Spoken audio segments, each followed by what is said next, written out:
So what's up mga kasignal, dito kayong talo na ngayon, mag-ayos tayo ng headlight ng Isuzu Elf. So una natin gagawin ay check muna natin yung fuse. Pag next, pag okay ang yung fuse, titingnan natin yung relay. So dito po yung kadalasan nalagay yung mga fuse at saka yung relay nandito po sa taas. Ito lang gagawin natin, mag-check tayo muna ng fuse bago tayo papunta sa iba ng trabaho. So mayroon namang tumutunog na relay dito, pero hindi siya umilaw. Ayan. So dito natin check yung relay. Unahin muna natin yung fuse dito. Lagyan natin yung ating fuse sa ground, then yung dito valve. Lagyan muna natin yung dito.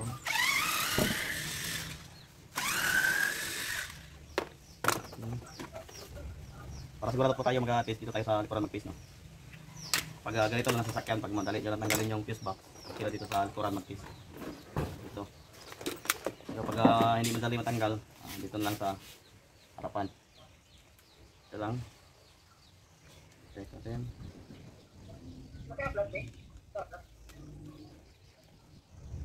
Hindi umilaw. So, ang kulay po dito ay galing sa fuse natin, nasa relay. Red ribbit white, saka yung sa high or sa low ay red ribbit okay, red ribbit white pala. Check natin dito. So wala pang 20 kasi galing po talaga sa sarili pupunta dito sa fuse. So ang headlight po dito yung Isuzu Elf ay galing po yung supply sarili papunta sa fuse. So dadaan muna sa fuse papunta ng headlight. Yan po. Check natin dito yung naka fuse, okay naman. So may isa na hindi umilaw. Natin dito.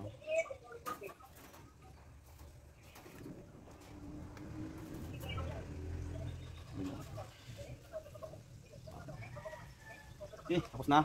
Check natin dito sa kanyang relay. Ito.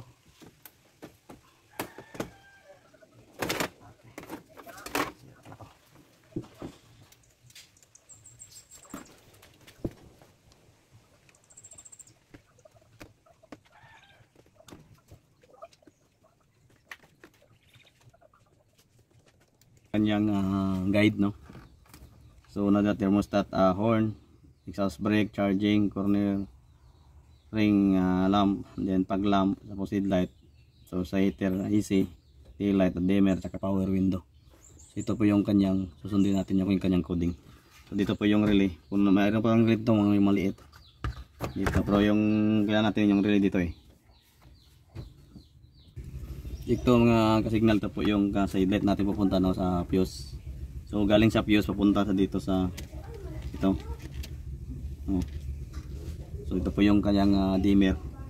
So makikita natin sa guide totoo ang precision dito kasi iba po kasi hindi po totoo yung naka-guide dito So ito po yung pag light, ito po yung headlight namin, ito po yung sa heater natin, at saka ito po yung sa tail light para nabaliktad to. Ito po yung subkuan sa power window. Ito power window, dimmer natin, tail light, yung sa heater, sa aircon para sa headlight. Ito po yun, tapos pag light. Ito po. So bumaliktad dito sa kanyang guide So kung bumalik kailangan natin so kung mayroon kang talagang alam dito sa kung lagi mo trabaho, so makikita nyo talaga dito yung wiring. Ito po yung sa papunta ng fuse to, dalawa. So ngayon i-on natin. So walang action. So galing natin to. Mag-replace tayo ng iba. So ayan, mayroon siyang reaction pero hindi siya umiilaw, di ba? Hindi siya umiilaw. So i-check natin yung dito fuse ay yung relay. So walang lumalabas na kuryente. So mag-replace tayo, subok tayo ng ibang relay, subok natin yung relay. So ito. Ayan. So ayan So umilaw na yung ating tinatrabaho. Ayan. So ayan. So ayan. Ito na po yung sira dito, yung kanyang relay ang sira po dito So hindi talaga natin alam kung ano talagang sira kung hindi natin gamitan ng tester. So ito po yung kanyang procedure. Galing po siya sa relay. Punta ng fuse to. Yung white, yung red DVT white, ito po yun siya. Dito sa fuse. So kita natin diyan sa fuse. Ayan, oh. Ito po yung DVT white, oh, sa fuse. Ayan, oh. Ito. So walang ilaw, di ba? Pag ipihit ko yung headlight, i-on ko 'yan. Ayan, oh. So galing diyan sa white, tabok ko siya dito sa itong mga pula, DVT. Yan to. Red DVT blue at saka red DVT solid red. Yan po kanya ang kwan dito, yung kanyang side light. So pagkatapos yan. So yan umilaw. No, pag high natin, oh, nawala. So dito tayo sa gitna. Ayan, oh. So i-low natin. Ayan, nawala din. Dito tayo sa kiliran. So ayan lang po. So ang kwan po dito, ito po yung kwan sa kabila. Okay.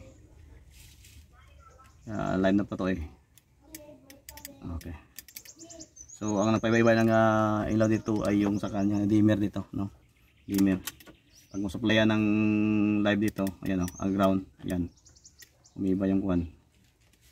Okay. Okay. So walang kuryente dito. So steady ground po tayo dito sa ilalim. Yung 30 na relay. So ilan po ang ating review natin. Galing po dito sa relay papunta ng fuse, papunta ng headlight, and then iba-iba ng ilaw dito. Ayan, low ay yung sa dimmer na, no? Kasi iba tong klase to kasi ang nagpa ilaw doon ay ang ground, yung alipat-lipat nyo. So pag on mo, pupuntang live doon sa ating headlight, and then yung ground lang yung palipat-lipat, no? So yan lang po, salamat po sa papanonood. Sana may matutunan kayo. So gagawin lang natin, mag-replace tayo ng relay.